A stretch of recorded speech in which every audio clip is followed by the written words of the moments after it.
ఒకడైన వాడే అభిమన్యుడిని అటాక్ చేస్తూ బయటికి తానే అభిమన్యుడిని అని చెప్పుకుంటున్నది ఎవరు?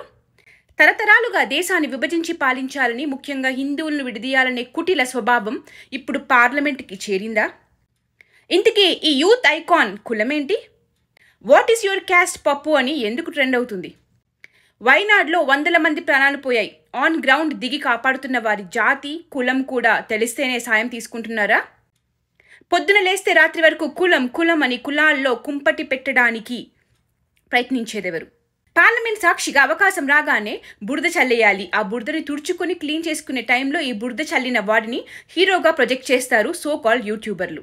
రామ్ ఫ్రెండ్స్, మాట్లాడితే హిందూ దేవీ దేవతల ఫొటోస్ పార్లమెంట్లో ప్రదర్శించడం. పోనీ ప్రదర్శించి నిజాలు మాట్లాడతాడా అంటే ఆ జార్జ్ సారస్ గారి స్క్రిప్ట్ చదువుతాడు. ఒక్కటి నిజం ఉండి చావదు, అన్నీ అబద్ధాలే. చక్రవ్యూహం చుట్టూ ఈ 6 ఉన్నారట. ఈయన గారు అభిమన్యుడు అంట. అభిమన్యుడు అధర్మం వైపు ఉన్న కౌరవ సంహారం చేయడానికి ఏ మాత్రం భయపడకుండా వీరోచితంగా పోరాడి ప్రాణాలు వదిలేసిన వీరుడు. అలాంటి వీరుడికి దేశాన్ని ముక్కలు చేయాలి అని విదేశీయుల చేతిలో తోలుబొమ్మలా ఆడేవాడితో పోలికనా? శ్రీరాముడే కల్పితమని చెప్పింది కాంగ్రెస్ పార్టీ. దానికోసం లాయర్లను ఏర్పాటు చేసింది. నువ్వెలా అభిమన్యుడివి అవుతావు? అసలైన అభిమన్యులం మేము, కౌరవులు మీరు. కాంగ్రెస్, కమ్యూనిస్టులు, లెఫ్ట్ లిబరల్స్, సూడో సెక్యులర్లు, ఫేక్ అంబేద్కరిస్టులు, మతోన్మాద అబ్దుల్లాలు. ఎలా అయినా అభిమన్యులని అంతమొందించాలని వివిధ రకాలుగా ప్రణాళికలు వేస్తూనే ఉన్నారు. లాస్ట్ పార్లమెంట్ సెషన్లో, నిన్న సెషన్లో హిందూ దేవీ దేవతలను, సిక్కులను, క్రైస్తవులకు సంబంధించిన ఫోటోలు చూపించిన రాహుల్ ప్రాఫెట్ మొహమ్మద్ ఫోటోని మాత్రం ఎందుకు చూపించలేదు? ఫోటో ఉంది కానీ ఎందుకు చూపించలేదు అని ఈ జర్నలిస్ట్ ప్రశ్నిస్తున్నారు. एक टीचर ने मोहम्मद साहब की तस्वीर दिखाई और उसके बाद उसको नौकरी से निकाल दिया गया. इसका मतलब मोहम्मद साहब की तस्वीर है, लेकिन राहुल गांधी ने मोहम्मद साहब की तस्वीर नहीं दिखाई. A lecturer showed a painting of the Prophet Muhammad. She lost her job అనేది న్యూస్. అంటే ఫోటో ఉంది, ఎందుకు చూపించలేదు అని ప్రశ్నిస్తున్నాడు. అంటే వాళ్ళ మనోభావాలకి రెస్పెక్ట్ ఇవ్వడం తెలుసు కానీ హిందువుల మనోభావాలకి మాత్రం లెక్కలేదా? ఈ ఫోటో చూడండి. పార్లమెంట్లో రైతు నాయకులను కలిశాడు. దీంట్లో ఎందరు దళితులున్నారు, ఎందరు ఓబీసీలు ఉన్నారు. వీళ్ళందరూ ఏ సమాజానికి చెందిన రైతులు? బడ్జెట్ ప్రవేశపెట్టే కంటే ముందు హల్వా వేడుక చేసుకోవడం ఆనవాయితీగా ఎప్పటి నుండో వస్తుంది. ఆ వేడుక సందర్భంగా తీసిన ఫోటోను పార్లమెంట్లో ప్రదర్శించిన రాహుల్ గాంధీ అందులో ఒక ఓబీసీ, షెడ్యూల్డ్ క్యాస్ట్, మైనారిటీ, ఆదివాసీ ఎవరూ లేరని ఆరోపణలు చేశారు. హల్వా తయారీలో దేశంలోని 73% ప్రజలు ప్రాతినిధ్యం లేదని, వారికి హల్వా దొరకడం లేదంటూ రాహుల్ గాంధీ చెప్పుకొచ్చారు. హల్వా తయారీలో కేవలం 20 మంది అధికారులు మాత్రమే పాల్గొన్నారని, అందులో 2 మాత్రమే అణగారిన వర్గాల వారు ఉన్నారని, ఫోటో దిగే సమయంలో ఆ 2ని వెనక్కి నెట్టేశారని రాహుల్ చెప్పాడు. రాహుల్ గాంధీ ఈ విషయాన్ని లేవదీసిన సమయంలో అధికార పక్షంలో ఉన్న మన నిర్మలా సీతారామన్ గారు 2 చేతులతో తలను బాదుకున్నారు. నిజానికి ఆ స్పీచ్ వినే కామన్ సెన్స్ ఉన్న ఎవరైనా చేసే పని ఇదే, టీవీల ముందు కూర్చొని తలను బాదుకోవటం. ప్రస్తుతం కేరళలో వైనాడ్లో విపరీతంగా చెట్లు నరికివేయడం వల్ల కొండ చర్యలు విరిగిపడ్డాయి. దాంట్లో ఎందరో ప్రాణాలు కోల్పోయారు. అక్కడ వాళ్ళకి సాయం చేస్తూ అండగా ఉంది ఆర్ఎస్ఎస్. వీళ్ళని అడుగు, నీ జాతి ఏంటి, కులం ఏంటి, నన్ను గెలిపించిన కాన్స్టిట్యుయెన్సీలో మీరు వచ్చి సాయం ఎందుకు చేస్తున్నారు అని. మరి తాను కలిసిన రైతుల్లో ఎంతమంది అణగారిన వర్గాల రైతులను కలిశాడు? కర్ణాటకలో 1200 మంది రైతులు ఆత్మహత్యలు చేసుకుని చనిపోయారు. దాంట్లో అత్యధికంగా ఓబీసీలు, దళితులే ఉన్నారు. తాము అధికారంలో ఉన్న రాష్ట్రంలో దళితులకు న్యాయం చేయలేని వాడు, వెళ్ళి పరామర్శించలేని వాడు, వాళ్ళకు వచ్చిన కష్టాలు తెలుసుకోలేని వాడు దేశంలో ఉన్న వాళ్ళని ఉద్ధరిస్తాడంట. రాజీవ్ గాంధీ ఫౌండేషన్లో ఒక్కరు కూడా ఎస్సీ, ఎస్టీ, ఓబీసీకి చెందిన వాళ్ళు ఎందుకు లేరు? రాజీవ్ గాంధీ చారిటబుల్ ట్రస్ట్లో ఒక్కరు కూడా ఎస్సీ, ఎస్టీ, ఓబీసీలు ఎందుకు లేరు? తరతరాలుగా దేశాన్ని పాలించే అవకాశం వచ్చినా ఏం చేసి చూపించలేని వీళ్ళు ప్రతిపక్షంలో ఉండి జనాల్ని విభజించి ఓట్లు తెచ్చుకునే కుట్ర కాదా ఇదంతా? ఏదన్నా చేసి చూపించాలి. అధికారం ఇచ్చిన రాష్ట్రాల్లో చేసి చూపించమని అడగండి మొదలు. जाति जनगणना हम करा के दिखाएंगे. खत्म. आपको जितनी गाली देनी है आप दीजिए, हम खुशी से लेंगे. धन्यवाद. जिसकी जात का पता नहीं वो गन्ना की बात करता है. స్వయంగా తన కులం ఏంటి చెప్పలేని వాడు దేశంలో క్యాస్ట్ సెన్సస్ చేస్తాడు అంట అని అనగానే అఖిలేష్ యాదవ్ అలా అడగడం అవమానకరమని అంటున్నాడు. తిట్టినట్టు అంటున్నాడు. इनसे ये पूछना चाहता हूं, आपने जाति कैसे पूछ ली ये बताइए. बस आप जाति कैसे पूछ सकते हैं? आप बताएं, जाति कैसे पूछ सकते हैं? आप पूछ के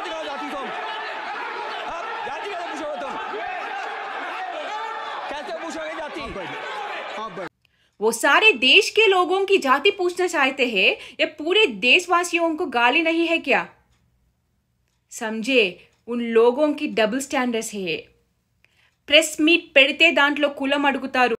मीडिया के आप, नाम क्या आपका? हाँ, आप शिव प्रसाद जी हैं.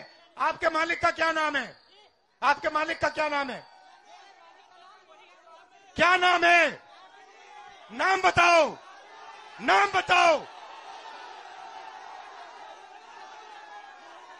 ओए मारो मत यार, मारो मत उसको. मारना नहीं है, मारना नहीं है. नाम बताओ उसका. वो ओबीसी है. ప్రశ్నిస్తే కులం ఏంటి అని అడుగుతారు. इस कमरे में दलित कितने हैं? इस कमरे में ओबीसी कितने हैं? हाथ उठा के दिखा दीजिए. नहीं, वो आप कैमरामैन है भैया.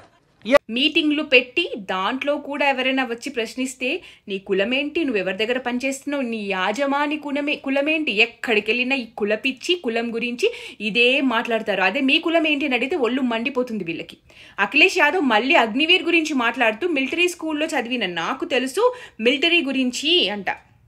चेल जानते हैं आप कहाँ हैं? कभी गए हो उस मिलिट्री स्कूल में? मैं खुद मिलिट्री स्कूल का पढ़ा हूँ. और आप परमवीर चक्र की बात कर रहे हो तो हम भी तमाम नाम गिना सकते हैं. कितने परमवीर चक्र कर रहे हैं. आपस में चर्चा न करें. ये सभापति महोदय, ये सभापति महोदय. जी जी, 1 मिनट से भी कम. मैं 1 मिनट से भी कम. मैं आपके सामने कहना चाहता हूँ, ये तो केवल मिलिट्री स्कूल गए हैं. मैं आज भी टेरिटोरियल आर्मी के 124 रेजिमेंट में कैप्टन के रैंक पे अपनी सेवाएं दे रहा हूं. अखिलेश जी, केवल ज्ञान मत बांटिए. राहुल गांधी जी के साथ बैठकर अब वाहे बुलाने का झूठ बोलने की आपको आदत पड़ गई. प्लीज बैठिए. నువ్వు స్కూల్లోనే చదివావు, నేను ఇప్పటికీ టెరిటోరియల్ ఆర్మీలో 124 రెజిమెంట్లో కెప్టెన్ హోదాలో సేవలు చేస్తున్నా. నాకు చెప్పొద్దు మిలిటరీ గురించి, నీ జ్ఞానాన్ని నాకు ప్రదర్శించొద్దు అని అంటున్నాడు అనురాగ్ ఠాకూర్. చెప్పుతో కొట్టినట్టు సమాధానాలు ఇచ్చాడు పార్లమెంట్ సాక్షిగా. అదే పార్లమెంట్ సాక్షిగా మస్జిద్లలోకి ఎవరికైనా ప్రవేశం ఉంది అని అబద్ధం చెప్తూ మళ్ళీ హిందూ సమాజాన్ని విడదీసే ప్రయత్నం చేశాడు. लंगर से किसी को बाहर नहीं फेंका जा सकता है सर. इस्लाम में कोई भी मस्जिद में आ सकता है सर. इस्लाम में कोई भी मस्जिद में आ सकता है. రాహుల్ గాంధీ ఉంటున్న ఇల్లు నుండి కొంత దూరంలోనే జమా మస్జిద్ ఉంటుంది. దాని మీద ఏం రాసుంది? అమ్మాయిలకి ప్రవేశం లేదు అని. ఒక్కసారి బుర్కా వేసుకుని లోపలికి వెళ్ళి చూపించమనాలి ఇలాంటి వాళ్ళని. 56 ఏళ్ల కాంగ్రెస్ అధికారంలో ఒక్క ఓబీసీ ప్రధానమంత్రి లేడు. 12 ప్రెసిడెంట్లు, ఒక్క ఆదివాసీ ప్రెసిడెంట్ని ఎన్నుకోలేదు సరికదా. అదే పని బీజేపీ చేస్తే అడ్డుకున్నారు. ప్రస్తుతం తెలంగాణలో కాంగ్రెస్ పార్టీయే కదా ఉన్నది. అక్కడ బీసీ, ఎస్సీ, ఎస్టీల హాస్టల్స్లో, స్కూల్స్లలో కనీస సదుపాయాలు లేవు, బాత్రూమ్లు లేవు ఆడపిల్లలకి. కొన్ని బాత్రూమ్లలో నీళ్లు లేవు, ఉంటే బాత్రూమ్లు లేవు. ఏం చేస్తున్నారు ఫండ్స్ అన్ని? ఒక్క దయచేసి మీరు ఇప్పుడే ఈ సభ నుంచి చెప్తున్నా, దయచేసి పార్టీలకు అతీతంగా వెళ్ళండి. ఇది బంగారు తెలంగాణ, తుప్పు పట్టిన తెలంగాణ. ప్రతి స్టీలు, ప్రతి పిల్లర్ సగం ఇరిగిపోయింది అధ్యక్ష. వీడియో పెట్టాను ముఖ్యమంత్రి గారు, వీడియోలు వైరల్ కూడా పెడుతున్నాను మధ్యన. దయచేసి మా బట్టి విక్రమార్క అన్నకు పెట్టిన అన్న, మనం ప్రజాభవన్లు ఉండడం కాదన్న. 50 ఏళ్ల కింద బిల్డింగ్లు కూలిపోతున్నాయి. దళిత బిడ్డలు ఎవరికి చెప్పుకుంటారు అధ్యక్ష? ఎవడుంటాడు ఈ హాస్టల్లో? ఏ రెడ్డిలు ఉంటారు, ఏ ఎనిమిదోళ్ళు ఉంటారు? రెడ్డిలు ఎనిమిదోళ్ళు అంతా ఇంటర్నేషనల్ స్కూళ్ళలో ఉంటారు. ఏం చెప్తాం అసలు? ఎవరుంటారు అధ్యక్ష ఇక్కడ? కర్ణాటకలో ఎస్సీ ఎస్టీ ఫండ్స్ అన్ని ప్రైవేట్ సెక్టర్స్ ని తరలించింది ఎవరు? తెలంగాణలో మైనారిటీకి బడ్జెట్ పెంచి ఎస్సీలకి, ఎస్టీలకి ఎందుకు తగ్గించారు బడ్జెట్లో? ఇప్పుడొచ్చి మాకు అధికారం ఇవ్వండి, చేసి చూపిస్తామంటున్నారు. ఇచ్చినప్పుడు ఈ రాష్ట్రాల్లో ఎస్సీ, ఎస్టీ, ఓబీసీలకి, దళితులకి మీరు ఏం చేశారు? ఏం పీకారు మీరు? ప్రస్తుతం అధికారంలో ఉన్న దగ్గర ఏం చేస్తున్నారు అని నమ్మి మళ్ళీ వీళ్ళకి అధికారం ఇవ్వాలి. ఆలోచించాలి, ప్రతి ఒక్కరూ ప్రశ్నించాలి. వీళ్ళు అధికారంలో ఉన్నప్పుడు చేసింది ఏంటి తెలుసా? నెహ్రూ ఏమన్నాడు? Jawaharlal Nehru, I dislike any kind of reservation, more particularly in service. I react strongly against anything which leads to inefficiency and second-rate standards. I want my country to be the first-class country in everything. The moment we encourage the second, we are lost. నాకు ఏ విధమైన రిజర్వేషన్లు, ముఖ్యంగా సర్వీసులు నచ్చవు. అసమర్థతకు, ద్వితీయ శ్రేణి ప్రమాణాలకు దారితీసే దేనిపైన నేను తీవ్రంగా ఖండిస్తాను. స్టాండర్డ్ లేని వాళ్ళకి రిజర్వేషన్లు ఇస్తే మన దేశం ఎప్పటికీ ముందుకు పోదు అని అన్నాడు. మరి ఇందిరాగాంధీ ఏమన్నారు? నా జాత్ పర్, నా పాత్ పర్ मोहर लगेगी हाथ पर. Vote for Congress and not on caste and community lines. Congress को ఓటు వేయండి, కుల మత ప్రాతిపాదికన కాదు అని. మరి రాజీవ్ గాంధీ ఏమన్నాడు? The mandal commission report is a can of worms and I'm not going to open it. ఇదే సెన్సస్ చేసినప్పుడు ఈ రిజర్వేషన్లకు సంబంధించిన రిపోర్ట్ పురుగులతో నిండి ఉన్నట్టు సమానము, నేను దాన్ని ఓపెనే చెయ్యను అని అన్నారు. ఓబీసీలు బుద్దూస్, పప్పూస్ అని అన్నాడు రాజీవ్ గాంధీ. రిజర్వేషన్ల పేరుతో బుద్దూస్ని పెంచొద్దు దేశంలో అని అన్నాడు. మరి ఇప్పుడు మైనారిటీ ఓబీసీలకి హల్వా ఎందుకు పంచట్లేరు అంట. మెటా ఏఐని రాహుల్ గాంధీ క్యాస్ట్ ఏంటి అని అడిగితే నెహ్రూ గాంధీ ఫ్యామిలీ కశ్మీరీ పండిట్లు, బ్రాహ్మిన్స్, కాకపోతే రాహుల్ అమ్మ సోనియా ఇటాలియన్ అని కన్ఫ్యూజ్ అయిపోయింది. అప్పుడు రాహుల్ గాంధీ వాళ్ళ తాత హిందూ కాదు కదా, మరి బ్రాహ్మిన్ ఎలా అయ్యాడు అని నువ్వు చెప్తున్నావు అని అడిగితే అది కరెక్టే, గ్రేట్ పాయింట్. సో ఇది వారసత్వంగా వచ్చిన కులం కాదు, హిందూ అనేది జస్ట్ ఆయనకి ఆయన నమ్మకానికి సంబంధించింది మాత్రమే అని చెప్పుకొచ్చింది మెటా ఏఐ కూడా. అసలు వీళ్ళు నిజంగా హిందువులా లేదా ముస్లిమ్సా లేదా పార్సీసా? దీని గురించి విత్ ప్రూఫ్స్తో ఒక వీడియో చేస్తాను నేను తొందరలో. క్రైస్తవుల్లో క్యాస్ట్లు లేవా? మరి ఇదేంటి? Catholic, church of East, Oriental, Orthodox ఇవన్నీ ఏంటి? అలానే ముస్లిమ్స్లో లేవా? సున్నీస్, షియాస్, సైదిజం, అష్రఫిజం, బిరాదరిజం, జాటిజం, షరీఫిజం, ఇంకా ఎన్నో ఉన్నాయి. గౌర్, రాజ్పుత్ ముస్లిమ్స్, జాట్ ముస్లిమ్స్, ఇడ్రిసి, చింబా, బర్హి, బల్హియారా, చిక్కు, చురిహార్, దాయ్, దవా, దునియా, గడ్డి, కలాల్, కసాయ్, కులా, కుంజరా, లహేరి, మహిఫరోష్, మల్లా, నలియా, నిఖారి, అబ్దల్, బకో, బెడియా, ఇంకా చెప్పుకుంటూ పోతే ఒక ఆల్ఫాబెట్కి ఒక కులం ఉంది వీళ్ళల్లో. List continuous. మరి దీని గురించి మీరు ఎప్పుడు వినలేదు. దీంట్లో సెన్సెస్ కావాలని వీళ్ళు ఎందుకు మాట్లాడట్లేరు? 80% ఉన్న వాళ్ళని విభజించాలి, 20% ఉన్న వాళ్ళు మూకుమ్మడిగా వీళ్ళకి ఓట్లు వేస్తారు కాబట్టి. చంద్రబాబు నాయుడు గారు చాలా చక్కటి మాట చెప్పారు. క్యాస్ట్ సెన్సెస్ కాదు, స్కిల్ సెన్సెస్ చేయాలి అని. My idea is skill census. Skill census. You're saying instead of a caste census, you need a skill census to monitor the skills that people have. Yeah. Then you will get all the data. Then shortfall of skills and also requirement of skills globally. We are going to leverage Government of India programs, state government programs, and also 10 lakhs interest-free loan. They can take that These loan. are not freebies. These are not free. No. అంటే ఎవరెవరికి ఏ skill ఉంది, ఏ skill ఇంకా మనకి పెరగాలి, ఏ skill ఇవ్వాలి, ఏ skill నేర్పించాలి, యువతకి ఎలాంటి స్కిల్స్ కావాలి, అవన్నీ తెలుసుకొని మనం సాయం చేయాలి. ఫిష్ ఇవ్వడం కాదు ఫ్రీగా, ఫిష్ని ఎలా పట్టుకోవాలో నేర్పించాలి అని. అప్పుడు వాళ్ళకి మనము భావి తరాలకి వాళ్ళకి కావాల్సింది ఇచ్చిన వాళ్ళం అవుతాము అని.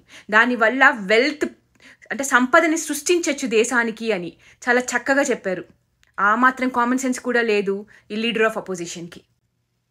బ్రిటిష్ వారి విభజించు పాలించు అనే విధానాన్ని నరనరాన ఎక్కించుకున్న కాంగ్రెస్ నాయకులు దాన్ని అమలు చేసేందుకు తీవ్రంగా శ్రమిస్తున్నట్లు తెలుస్తుంది. హిందువుల మధ్య ఐక్యతను దెబ్బతీయడం, అందుకు కులాల పేరుతో ప్రజలను విభజించడం, తద్వారా లబ్ధి పొందడం అనే పాత కాన్సెప్ట్ను మరోసారి రాహుల్ ప్రయత్నించినట్లు ఈ హల్వా వ్యాఖ్యల ద్వారా అర్థమవుతుంది. ఇతను అసలు విషయం మర్చిపోయిన జనానికి తెలుసు. ఆ బడ్జెట్ను ప్రవేశపెట్టింది ఓ ఓబీసీ ప్రధాని నేతృత్వంలో ఒక గిరిజన మహిళ ఆమోదంతో అని. మరి యూపీఏ అధికారంలో ఉన్నప్పుడు చిదంబరం గారు ఆర్థిక శాఖ మంత్రిగా, ప్రణబ్ ముఖర్జీ గారు ఆర్థిక శాఖ మంత్రులుగా చేసినప్పుడు హల్వా తయారు చేసినప్పుడు ఏ కులం వాళ్ళు, ఏ మతం వాళ్ళు తయారు చేశారు చెప్పండి అని నెట్లో ఒక్కొక్కరు సిక్సర్ లాంటి క్వశ్చన్స్ అడుగుతూనే ఉన్నారు. సమాధానాలు లేవు. బడ్జెట్ గురించి మాట్లాడమంటే బడ్జెట్లో జరిగిన అవకతవకల గురించి ప్రశ్నించాలి, తప్పుల గురించి చర్చించాలి. బడ్జెట్ అంటే తెలియదు, లోటు అంటే తెలియదు. బడ్జెట్కి సంబంధించిన ఏ విధమైన బేసిక్ నాలెడ్జ్ లేకుండా బడ్జెట్ చర్చలో ఎలా పాల్గొంటాడు? బడ్జెట్పై చర్చ సమయంలో ఆ సాంకేతిక అంశాలు లేవనెత్తి ప్రభుత్వం వద్ద నుండి జవాబులు రాబట్టాలి. అంత చక్కటి అవకాశాన్ని ఉపయోగించుకోవడం తెలియాలి. కానీ అది తెలియదు కనుక ఏదో ఒక సొల్లు వాగాలి. సో హిందువులను విడదీసే కుట్రని మొదలుపెట్టాడు. రామాయణంలో పిడకల వేటలా హల్వా గురించి మాట్లాడితే బడ్జెట్ గురించి మాట్లాడినట్ట. అవకాశం వచ్చినప్పుడు ఎత్తి చూపకపోతే దేశంలో చదువుకున్న వాళ్ళ చదువులు దేనికి? పార్లమెంటు చర్చల స్థాయి దిగజారిపోతే అందరిలోనూ ప్రజాస్వామ్యంపై విశ్వాసం చెదిరిపోతుంది. ఈ దేశ ప్రజలు వ్యతిరేకించిన, మూడోసారి అధికారానికి దూరంగా పెట్టిన కాంగ్రెస్ మాత్రం తమ వ్యవహార శైలిని మార్చుకోవడం లేదు. ఇంకా కులాల పరంగా ప్రజలను విడగొట్టేందుకు సాయశక్తులా ప్రయత్నిస్తుంది. దేశాన్ని ముక్కలు ముక్కలు చేయడానికి కంకణం కట్టుకున్నారు వీళ్ళు, సందేహమే లేదు. అతని మాటలు స్టాండప్ కామెడియన్లా ఉన్నా అతని వెనుకాతల 1500 సంవత్సరాల నుంచి ఈ దేశాన్ని కబలించాలనుకుంటున్న విచ్ఛిన్నకర శక్తులు ఉన్నాయి. పద్మవ్యూహంలో ఉన్నది భాజపా కాదు, ప్రతి ఒక్క హిందువు. ఇప్పుడే అసలైన యుద్ధం జాతీయవాదులందరికీ. మహాభారతము చెప్పిన మరో సత్యం, కౌరవ సైన్యం చాలా పెద్దది. ఎంతైనా ద్వాపర యుగంలో కాబట్టి సాక్షాత్తు శ్రీకృష్ణుడు వాళ్ళతో పాండవులతో ఉన్నాడు కాబట్టి సహాయం చేసి విజయం సాధించారు పాండవులు. ఇప్పుడు కలికాలం మెండుగా ఉన్న ప్రస్తుత పరిస్థితిలో జాతీయవాద సైన్యాన్ని నడిపే ఆ శ్రీకృష్ణ అంశ ఉన్నవారు ఎంతో శక్తియుక్తులు ప్రదర్శించాలి. అలసత్వం పనికిరాదు. వాడేదో అన్నాడు కామెడియన్ పప్పు అని తీసి పాడేయకండి. మనం ఇప్పటి నుంచి వీళ్ళ తప్పులు చెప్తూ ఉంటేనే, జనాలకి తెలియచేస్తూ ఉంటేనే రేపటి నాడు ఇలాంటి వాళ్ళకి ప్రజలు ఓట్లు వేయకుండా ఉంటారు. మనకెందుకులే పప్పు పప్పు అనుకుంటే మొన్న జరిగిన దానికన్నా ఎక్కువ నష్టం 2029లో జరుగుతుంది. 2024 ఎలక్షన్స్ నుంచి మనం ఎన్నో నేర్చుకోవాలి. వాళ్ళ ప్రతి స్టేట్మెంట్కి కౌంటర్ వీడియోస్ చేయాలి. కనీసం చేసిన వాళ్ళవి షేర్ చేయండి. జై భారత్, జై హింద్.